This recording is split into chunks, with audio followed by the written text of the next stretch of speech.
This episode of the Fabulous Boomer Boys is brought to you by Cuyahoga Community College and their Encore Campus Friday programs, available at the Eastern Campus in Highland Heights and the Western Campus in Parma, and by Naturevation, Outdoor Adventures, innovative adventures in nature.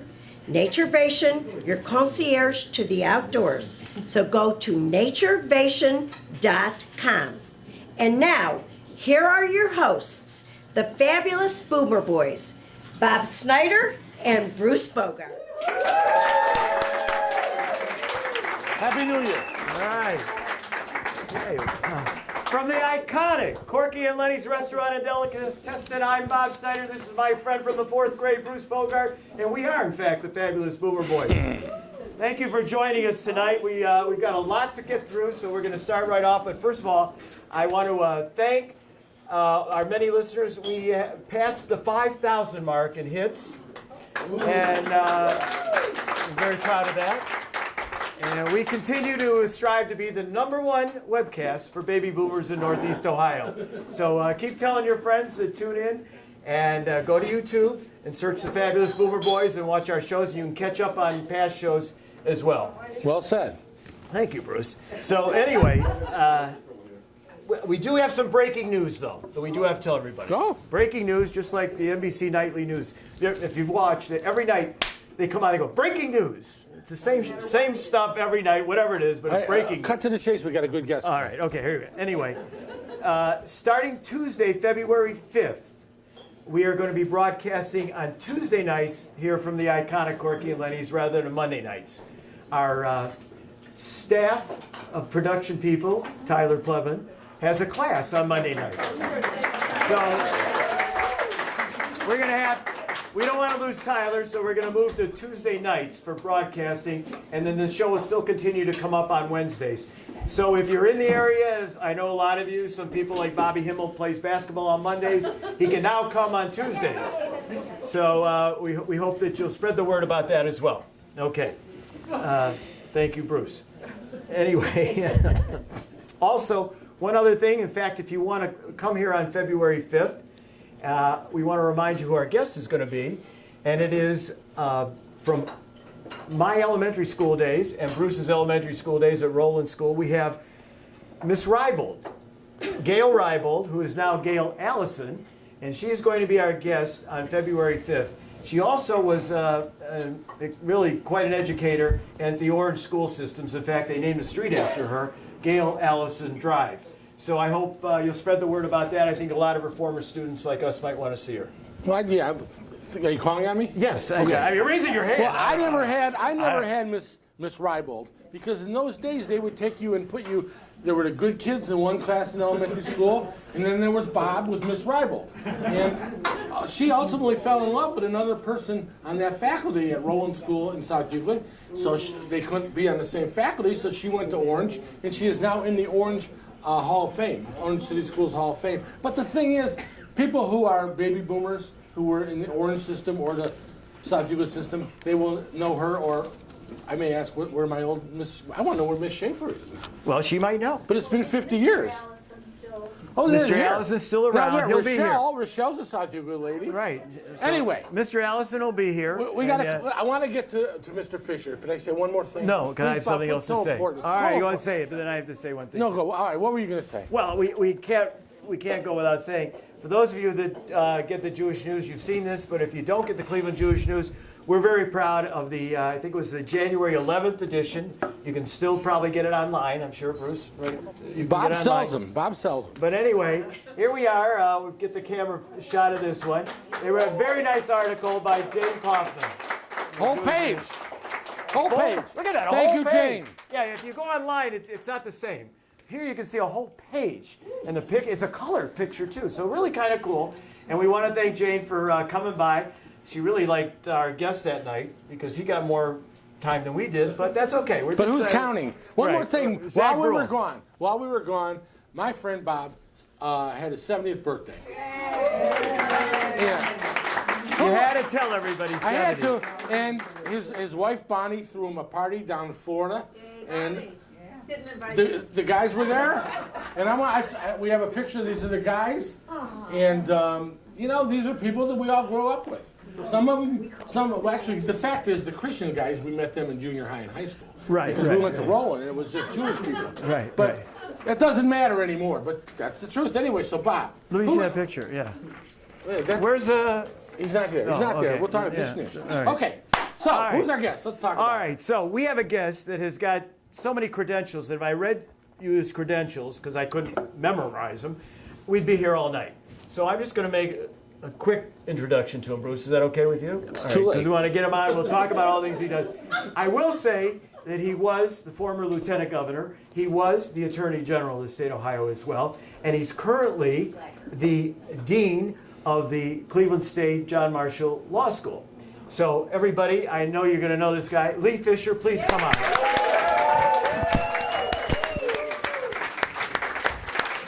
There we go.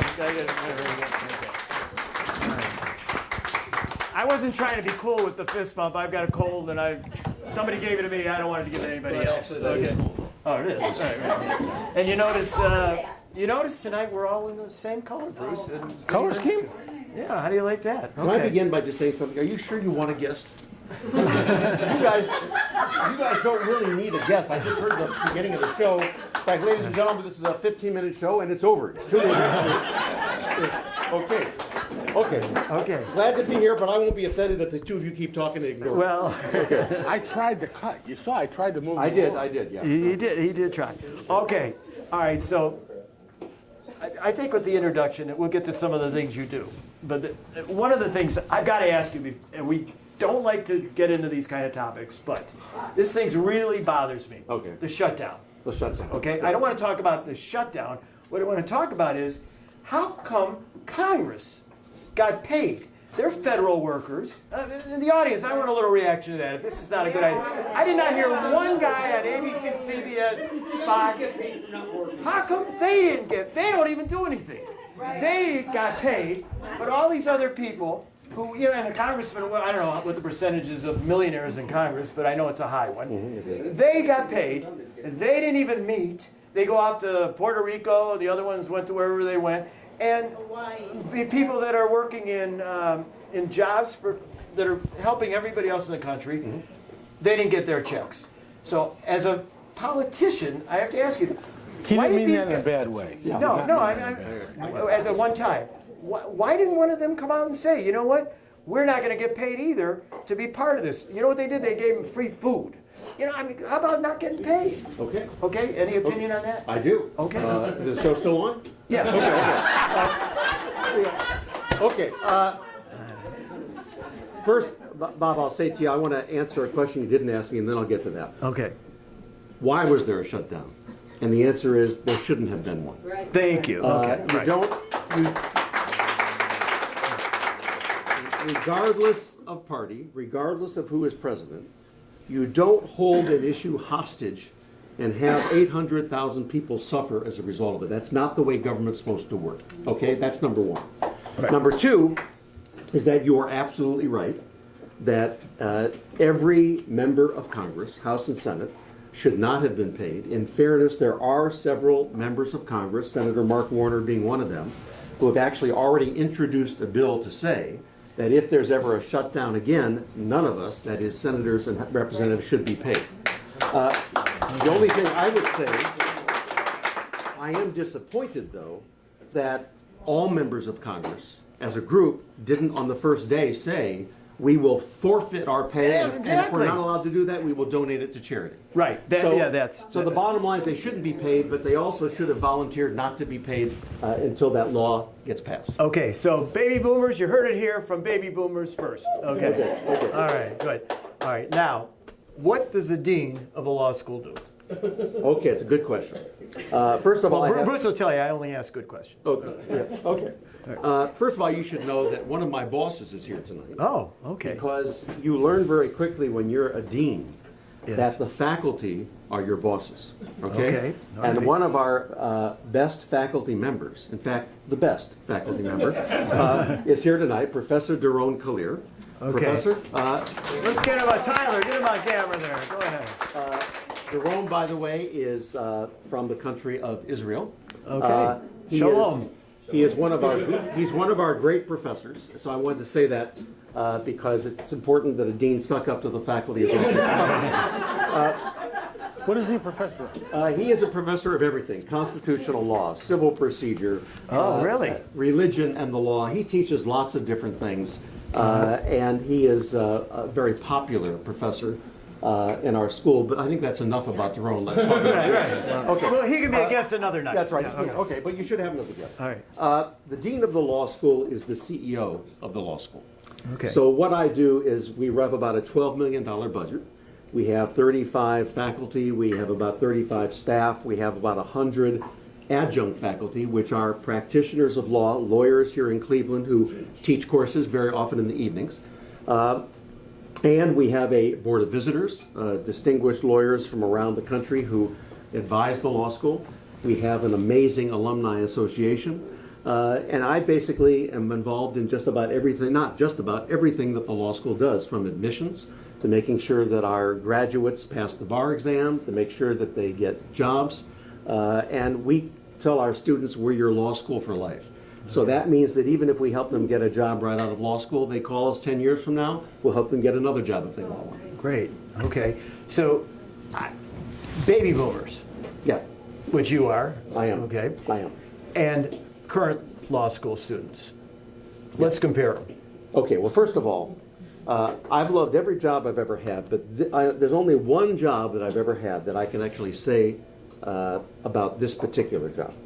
And that is, I have found the fountain of youth. Okay. And they're called students. Okay? All right. Being around students has given me energy and inspiration and an even more positive attitude than I already had. Many of them are millennials. Some are actually... Ouch. No, not ouch, not ouch. I have, Peggy and I, my wife, who's here tonight, Peggy Zonefish and I have two millennials, a son and a daughter. Okay. And I actually love the millennials. It'll pass. Okay. All right. That's good. That's good. Well, you can stay. But. Okay. So the bottom line is that they are a unique generation in the sense that they're intellectually curious. They multitask, but they're also very, very smart. And that challenges us as faculty to make sure that we are on the cutting edge, that we keep our classes and our courses as interesting as possible and as relevant as possible. And that's what we should be doing. Do you find that they are too much involved in the, I don't know how to say this, with computers, as opposed to where our generation, since we didn't have them, I mean, we were much more interested in the face-to-face, which, Sure. I mean, I at one time thought I wanted to be a lawyer until I saw how hard it was to be one, school-wise. That's when I decided to go into broadcasting. But How'd that work out? Good. You guys are good with each other. I still don't think I should be here. can you imagine if Bruce wasn't my friend? Can I interrupt your question? Absolutely. You're talking about a select subset of millennials, the people that get into your school. Yeah. Right. In theory, they're reasonably intelligent. More than reasonably. Right? Yeah. Well, right. Yeah, okay, that's good. Okay. So Okay. there are awful lot. Now back them out of the equation. Okay, I will. I watch TV. I see a lot of people that I'm glad they're not my kids. Can I tell you this? I've seen a lot of boomers I wouldn't want to have as friends. So the bottom.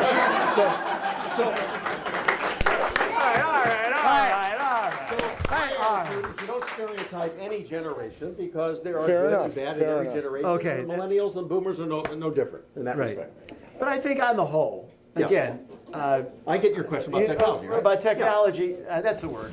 Yeah. See, lawyers are good with vocabulary. That's why I like Bruce. But the technology aspect of it, do you think that these, once they do become lawyers, that they can still be as good in the courtroom? Yeah. Where they've got to talk to a jury before we have robots in a jury, you know, because that's going to happen too. But you know, can these new young people, do you think they can still, they're going to be able to do it? Is it because of the training of like the faculty member you have here tonight, or is, you know, what's the answer? Well, you actually do make a good point, and that is that although technology brings a phenomenal amount of benefits, One of the problems it brings is less person-to-person interaction, less focus on writing with the hand. And we do sometimes see many of this generation who are digitally literate, but when it comes to actually writing and even verbal communication, they do need some extra attention. Yeah, okay. They are far ahead of the faculty when it comes to understanding how to do research and how to understand how to manipulate in a good way the internet. But I think it is fair to say that we have to pay special attention to all our students, regardless of their age, but particularly millennials, when it comes to verbal communication, trial courtroom skills, but also just writing. So that's why one of the two most important things we do in law school, you could argue, are the clinics, where you get experiential learning, and you actually work in the community. That's where Jerome is. He's a clinical professor, and legal writing. And so we are very proud of all our faculty, but I think when it comes to, right down to it, the most important skills of any person, and especially a lawyer, are verbal and written communication.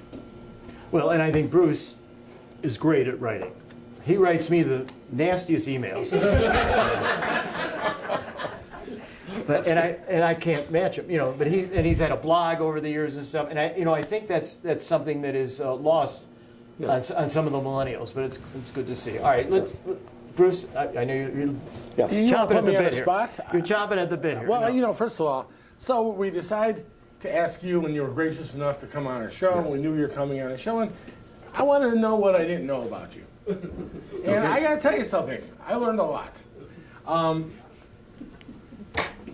How'd you meet your wife? Okay. Well, first of all, my wife is here tonight. Her name is Peggy Zone Fisher. She's the president and CEO of the Diversity Center of Northeast Ohio. Oh, okay, very nice. You should have her on your show because she's far better guest than I am. Okay, But I will tell you, Susan Green, our showrunner, sign her up. but she won't be as kind as I have in letting you ask such long questions. Oh, okay. She will cut you off. Who are you talking to, me or Bob? Definitely him. Yeah, definitely. No brainer. You write well, he speaks well. Okay. All right, listen. So how'd you meet me? Okay, I'm gonna tell you. Yeah, talking about long answers, but okay. Good point. Yeah. And I'm the guest. That's what you're supposed to do. Right. Okay. I apologize for Bob. Apologize for Bob. Back in about the early 1970s, I was working for Dick Celeste, who was running for lieutenant governor of Ohio.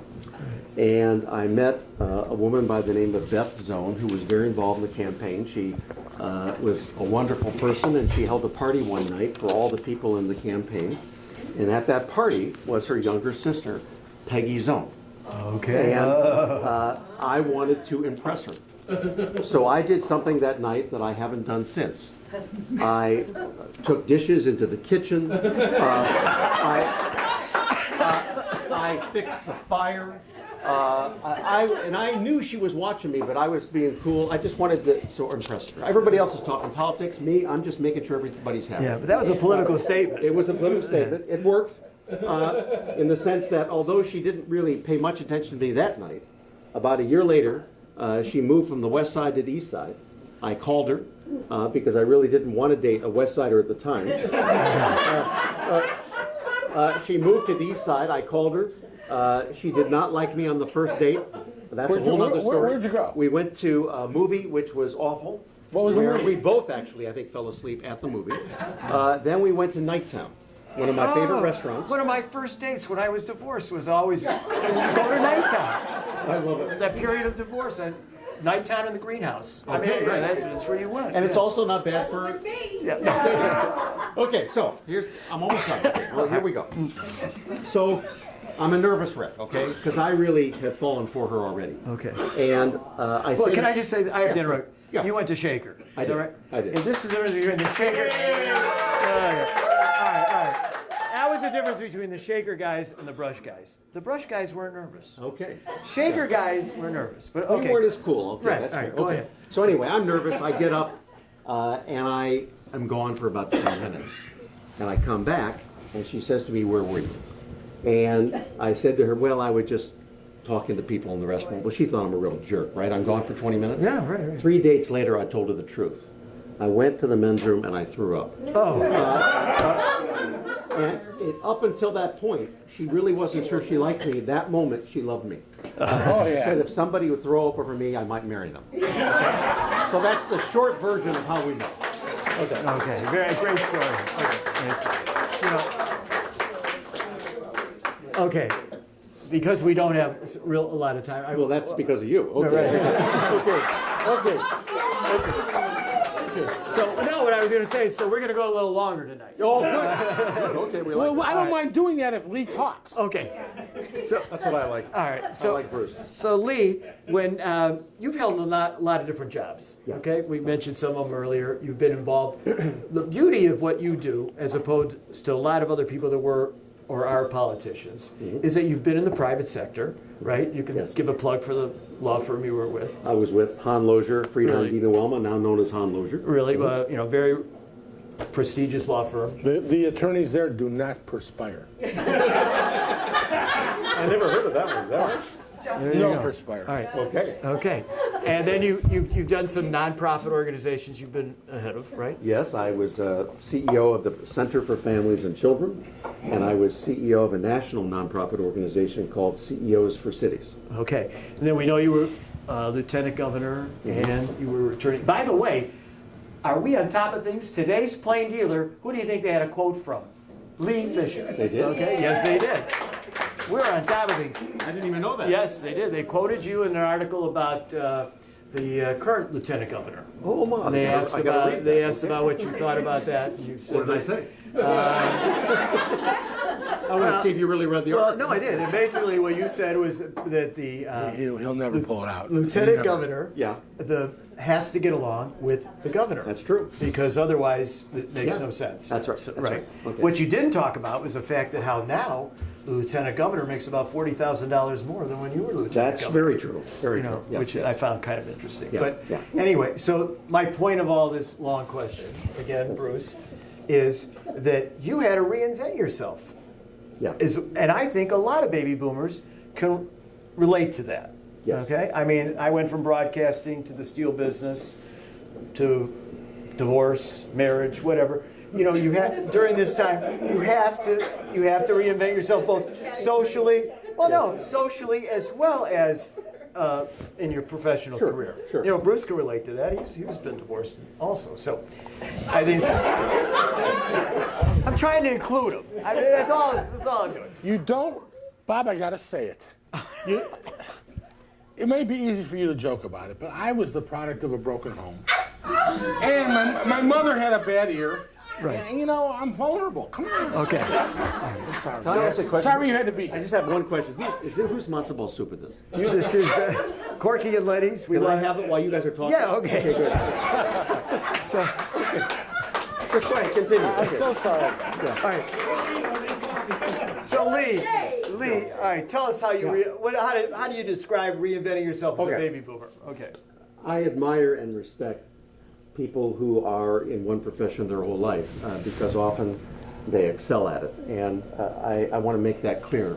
But having said that, when a young person comes to me and says, what do you advise me to do with my career? I say to them, live your life in chapters. And if you can, try to have a position someday in your life in the public sector, the private sector, and the nonprofit sector. Why?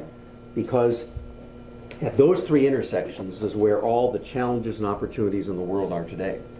No problem these days that's of any gravity and seriousness can be solved by the private sector alone, the public sector alone, or the nonprofit sector alone. But when you leverage all three, magic happens. And so I've been lucky enough to be a lawyer and a federal law clerk in the private sector. Been lucky enough to be in the state legislature for 10 years and AG and LG in public sector. And I've been privileged to run 2 large nonprofits and now to be a dean in the academic sector.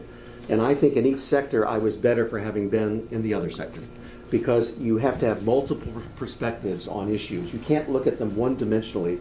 You have to look at life and the things that happen in life multidimensionally. That's why if I hadn't done this, I might have wanted to be an architect. Because architects look at things multidimensionally. They see them from all different directions, and I think if we had more people in our government, for example, who had spent time not just in the public sector, but private, nonprofit, or even academic, they would be better public servants. Okay, now I'm going to let Bruce think about a question to ask you. Okay? But while we're doing that, we do have sponsors for this show that I've got to get them in too. All right. So anyway, and when you're talking about the having a variety of things to do in life while you have your matzo ball soup, Thank you. we want to talk about Naturevation Outdoor Adventures, Northeast Ohio's premier outdoor adventure company, providing innovative trips into nature weaving together, including history, culture, and great food with Ohio's hidden natural treasures. By the way, Bruce usually does the Naturevation commercials, but he had cataract surgery today. So bear with me as I do it, and give Bruce a hand for this reason. He still came to the show today. Right? Okay. All right. Naturevation takes you hiking, biking, kayaking. Have you done any of those things? I have. I've done the kayaking, yeah. All right. Stand-up paddling, zip lining, or snowshoeing. Every adventure includes elegant food and beverages, some with wine or beer tastings. Naturevation makes all the arrangements, provides the equipment, transportation, adding an elegant touch. Naturevation narrates each tour with interesting facts about that location. Are you looking for a fresh way to celebrate a birthday, an anniversary, or if you've got people coming in town for a bar mitzvah and you want to tell them what to do in Cleveland, contact Naturevation and they will find a perfect tour for them. Why stay indoors when you can make it an outdoor adventure? We take birthdays, anniversaries, reunions, family gatherings, and they find things for you to do. Naturevation serves businesses too. Forget about going on a golf outing. Call Naturevation. Team building, client cultivation, strategy, sustainability, and wellness sessions. They do it all. January is almost done, but February is going to be cold and snowy, and it's great for winter hikes, frozen waterfalls, and snowshoeing excursion. Check the website, www.naturevation.com, for their winter schedule. Naturevation, your concierge to the outdoors. Thank you. Very good. I hope they pay you a lot. That was a long commercial. Okay. Okay. Bob counts that as a book he's read. Anyway, I do have a question. And there were no pictures. No pictures.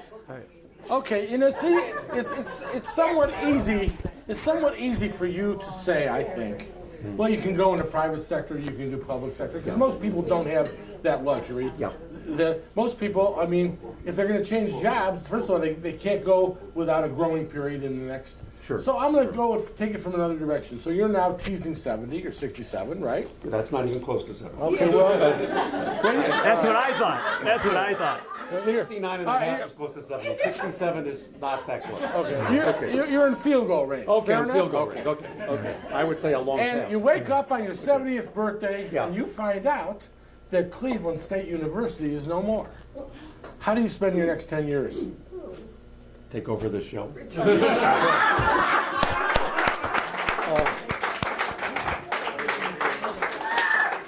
You realize if you take his part, the show is 20 minutes shorter. Good point. You know, the answer is I don't know.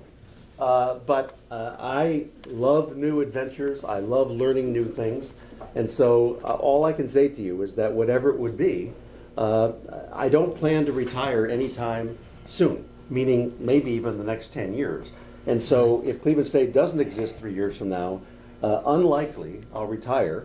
If I do, I think it's fair to say that Peggy will say to me, in no uncertain terms, either you go to work or we get divorced. But having said all that, you know, I have to say to you, Cleveland State, of course, will be around for another several hundred years. But in your hypothetical, it's a fair question. But it doesn't, when you've lost elections like I have in front of 11.5 million people, imagining losing your job, it's tough, right? Now imagine losing it in front of 11.5 million people. That is not an easy thing to do. And I can't tell you that I wasn't disappointed and hurt when I lost. But it teaches you that you've got to get up and focus on something else. And I was lucky enough after I licked my wounds to do that every time. And so in your hypothetical, it wouldn't be that something very new to me. I've had failure in my life. I've had sudden things happen. And I've learned you can rebound. When you lost that election, did you look upon it as a failure? Yeah, or just a loss? No, You win, you lose. The answer is that I think in some ways I viewed it as a failure. I think I'd be less than honest if I did. There are lots of reasons you win elections, and there are a lot of reasons you lose. And one of the reasons I lost is that I thought I wasn't as good a candidate as I could or should have been. Was it the only reason I lost? No, but was it a factor? You're fooling yourself if you think it isn't a factor, even though timing has a lot to do with it. So sure, I felt like a failure, but I've also felt like a success far often in my life that I felt as a failure. Great answer. And you know what? I told you he'd be a good guest. I did tell you that. Okay. Bob, please. Okay. Enough. You have no idea what it's like. Not a chance. Not a chance if I meet you after age 7, I'm your friend. Okay. I used to say 20. It went down 13 years in this episode. All right. Oh, that's funny. Okay. You guys already told me you love each other. So We do. So this We is do. banter, but I get it. But you do love. He's each at other. all my weddings. That's great. Right, and he was all of mine. That's good. That's good. So, give us something about Cleveland State. I want to give a plug for them because Sure. my sister went to law school there. So did my brother. And some people. So did my and cousin. we have people here in the audience. You know, I think it's by people that live in Cleveland. Sometimes Yes. we underrate our own institutions.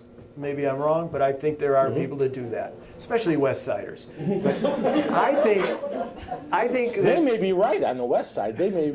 well, no, I think that. So I'm going to ask you. This is what I think is, something that you probably have thought about. Sure. Give me something in particular that you feel now that you've been the dean that you see happening at Cleveland State that's even better than what's happened before. Well, first let me say to you that there are 2 people in the audience tonight who I went to law school with. Oh. Because interestingly, even though I'm the dean of Cleveland Marshall Law School at Cleveland State, I went and graduated from Case Western Reserve University Law School. Another great with law school in Alan town. Melamed and Gary Hoffman right here. Oh, okay. And Alan, by the way, is a good example of somebody who reinvented his career. He practiced law, was a very good lawyer, but then decided to go into communications and now has a very successful communications firm. Gary is We're somebody- looking for sponsors. Gary has focused primarily, if not exclusively, on his legal career, has become an excellent lawyer, and he and I go back even further. Gary and I were in high school together. Oh. And Red I Raider, mention- huh? And I mention all that because I went to private schools. I went to public high school, I went to Oberlin College, a private school, and I went to Case Western Law School. So this is my first time of being a student, and not necessarily a student, or a faculty member, or a dean at a public institution. And I have to say to you, as much as I love Case Western and Oberlin, I'm far more in love with Cleveland State and Cleveland Marshall because they are schools of opportunity. Many of the students in our law school, many of the students at the university are first-generation students who parents did not go to college or to law school. And the opportunity to have both day and evening classes, both at Cleveland State and at Cleveland Marshall, has given opportunities to young men and women that they could never have had. And they couldn't afford to go to a private school. Okay. So we're an urban school. In a sense, we're a school without walls. We use the city, and I'm talking now about the university and the law school, we use the city as a classroom, meaning that we're connected to the city perhaps more than any other institution that I can think of, at least in Ohio. And that's why I love my job and why I love the law school and love Cleveland State University. And on that note, I'm going to tell you about another educational area Okay? in Cleveland. It happens to be a sponsor of our program. And that is, I don't know if you knew that, but did you know that Cuyahoga Community College offers educational programming tailored to the intellectual interests of individuals 55 and older? Encore 55 Plus Learning presents opportunities for personal enrichment at locations throughout Greater Cleveland through the Neighborhood Scholars Program. A little similar to what you were just talking about with yeah. Cleveland State as well. Yeah. Discover local museums through the Cleveland Museum of Arts series and coffee with the curator sessions. Explore familiar and some not so familiar places, including restaurants and places of worship.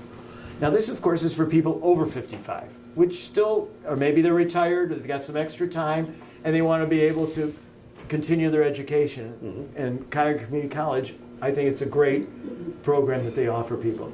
You can sign up for 3-week courses offered at Brunswick University Center, Corporate College East, and Corporate College West. Registration is open now. For more information, call 216-987-2274. And those of you here, when you watch the show, you'll see on the bottom of the screen we'll be running some of this. It's 216-987-2274, or visit tri-c.edu/neighborhood scholars. And again, that'll be on the bottom of the screen there. So we want to thank them, especially Katie Utrata and Nancy Farinacci, by the way, went to Brush High School, for helping sponsor our program. That's 2 books in 1 hour. And Bob, I will say that everything I said positive about Cleveland State, I say the same about Tri-C. Okay. Cuyahoga Community College is a phenomenal institution. Our daughter went to Tri-C, then transferred to Cleveland State, graduated last year from Cleveland State, and now is getting her master's degree in social work online. Wonderful. That is great. So again, this is Bruce. Thanks, Susan Green, our showrunner, for getting a great guest. Everybody, what do you think? Thank you, Susan. We want to remind everyone that next week's guest will be Gail Allison. I want to say Mrs. Allison because that's how I knew her. Is my 4th grade teacher. We do hope that you'll spread the word that she will be here because I think there's a lot of her former students. Who's your favorite elementary school teacher? Oh, You man, remember? Do you have one? Mrs. Fox was my kindergarten teacher. I loved her. I had Mrs. Weir, 5th grade, Mrs. Cool, 6th grade. I actually peaked in my political career in 6th grade. I was president of Fernway Elementary School. Who'd you run against? Do you remember? Oh, I certainly do. Let me tell you this quick story if we have time, right? Yeah, The floor is yours. We can My crop first- out some about Okay, some. here's my first election. I'm running for president of Fernway Elementary School. Is that the one that burned down? That's the same Yeah, one. all right. Same one. And I go home. My parents were very supportive of me, and they said, "Honey, it's fantastic you're running for president, and we'll do anything we can to help you. Who are you running against?" And I said, "Billy Riley." And they said to me, "Honey, this is not a good idea." You see, Billy Riley was the Fonz. He was the best-looking kid in the Fernway Elementary School. He was not only the best-looking, he was a great athlete. Every mother wanted their daughter to someday marry Billy Riley. Ned Welk. Ned Welk. Yeah, whatever. Yeah, right. So bottom line is I was the underdog, right? Right. Here's why I won, and it was a lesson that I've taken with me for the rest of my life. Billy Riley didn't ask a single person in the school for their vote. Oh, he just figured he was, yeah. I went to every student in the 6th grade and asked, one could say begged, but asked, and asked for their vote, and I won in a landslide. And what the lesson is, you have to ask. You can't presume, you can't take anything for granted. And that was the peak of my political career. I must ask one more question. Sure. First of all, is Billy Riley still in town? Well, see, now Did you find him on Facebook? You must have looked. Okay, here's the deal. I really hadn't tracked him down, but when I ran for governor of Ohio in 1998, reporters travel with you. And a reporter from the Columbus Dispatch asked me about my elementary school, so I tell him the Billy Riley story. And he said, "Do you know where Billy is?" He said, "I don't." He said, "Well, I'm going to track him down." Oh, right. And he did. Wow. He was a Republican businessman in Toledo. Oh, he's in Ohio And still. he's in Ohio, so when the next time I'm with this reporter, he calls Billy Riley on the phone while we're in the car. And he says to Billy Riley, "Do you remember Lee Fisher?" And I don't hear the other end, but he says, "Yeah, he does." He said, "Are you voting for Lee Fisher for governor?" He says, "No, I'm not." So I grab the phone from the reporter and I say, "Billy, first of all, it's been so long, it's great to reconnect. I hear you're not going to support me. Why?" And it had nothing to do with the fact that I defeated him for president. No, that's what he says. That's what he said. It says, yeah. He said, "You're a Democrat, Lee. I'm a Republican. I'm not support you." An hour later, okay, because I talked to him for an hour, something you would have done. And I talked for an hour later, and at the end of that conversation, at least he said he was supporting me. My guess is he just wanted to get off the phone. But anyway, the bottom line is, last I heard, Billy's in Toledo and doing well. That's good to know. All right, well, before we close out, I just want to say, Nancy, we have Nancy Merriman in the audience tonight. Nancy sits over here. Raise your hand, Nancy. Okay. She's, I believe, been in every one of our shows except one. Wow. But whatever, she thinks she can't make it on Tuesdays. She's got more better things to do. But we're gonna miss her. So I want to thanks for being here. Yeah, thank you. Okay, thank you very much. And I want to say, Bob, I'm excited about next week. Billy Riley will be our guest. And it's going to be great. I love that. Take us out. By the way, before you go thank out, you. I have a gift for both of you. Okay. This will impress all your future guests. Your own personal copy of the U.S. Constitution and the Declaration of Independence. All right. Okay. This is, I'm sorry. This is the supreme law of the land, Bob. You should read it. Okay. Yes, that's one book you should read, right? It wasn't in Miss Ribald's. The only I don't see pictures, but I will read it. Okay. Thank you all for coming. I hope you had a great time. I had a great time tonight. I know for sure. All right. And please continue. When you go home, we need the hits. You want to get over that 10,000 mark. And we'll be here next Tuesday night. Tuesday night, but of course, starting on Wednesdays, you can get us on YouTube. Search the Fabulous Boomer Boys. Thank you. We'll see you next week. Thank you. Thank you. I hope you had a good time.